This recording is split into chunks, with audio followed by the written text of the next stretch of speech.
Hi, my name is Bryce Wood. Have you ever been hit or struck in the head with something so hard that you've received a concussion?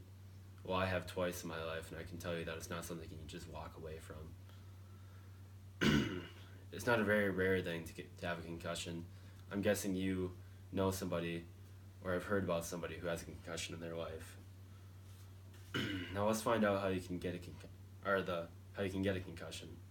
Sports are the top leaders in concussions, and in fact, there are 1,000 kids each year in high school who get a concussion while playing sports, according to nationalchildrens.com. And the top three sports in concussions the first one is football, due to its physical nature and it is very contact heavy. The second is ice hockey, yet again another very physical sport. The third is lacrosse, another very contact heavy sport with a lot of physicality in it. It's not a coincidence that the top three sports are very contact heavy and are the three most physical sports that are played. Sports aren't the only way you can get a concussion. Everyday accidents can lead to concussions as well. There are many scenarios that you can get a concussion in with accidents. One of them that I know of is falling off or tripping over something.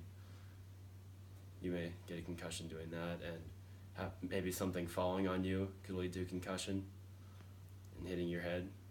And another bad way to get a concussion is in a car accident, because you're bound to bang your head on something if it's bad enough. Here are some of the side effects of a concussion. In the short term, you could black out right away on impact, and short-term memory loss will probably happen if it's severe enough. Severe nausea and fatigue may also happen, according to webmd.com, but then again, most symptoms will vary depending on how bad your concussion is. There are many long-term side effects of a concussion as well.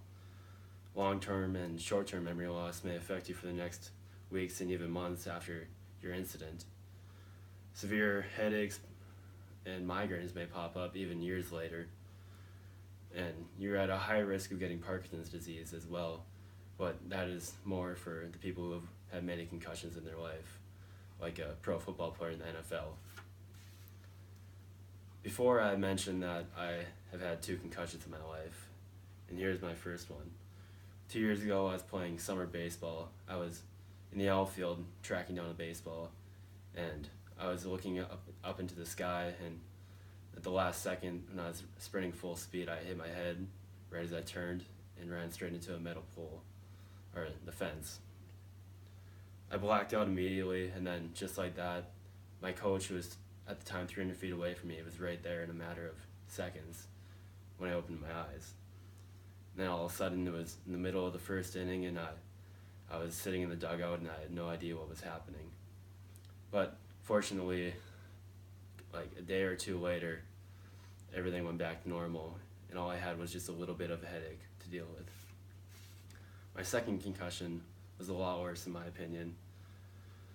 I was playing football just about 3 months after my first concussion, and I was at linebacker, and I was chasing down a running back, and we were running full speed at each other, and our main contact was head to head. We both stopped dead in our tracks. I blacked out immediately, and the next thing I knew, I was on the sidelines, slurring my words and stumbling around as I was trying to walk. That next night, I couldn't sleep at all. I even vomited due to how bad my headache was. The next week in school, I didn't recall a single thing for a week, and they really affected my life in a bad way. Today, even if I get bumped in a sport, my head will most likely get a sharp pain if it's bad enough. And playing football for the past 2 years after my concussions, almost every time I get hit or hit somebody, my head will start to hurt, and after almost every game, I'll walk away with a pretty bad headache. What are some ways we can prevent concussions? One is just taking every opportunity to be as safe as you can at all times. I highly suggest doing that. And then just not doing something or participating in something is a great way just to prevent yourself from getting injured or getting even a concussion. Now that you understand what a concussion is, I hope that you try to be safer, and I hope if you never had one, I hope you never will.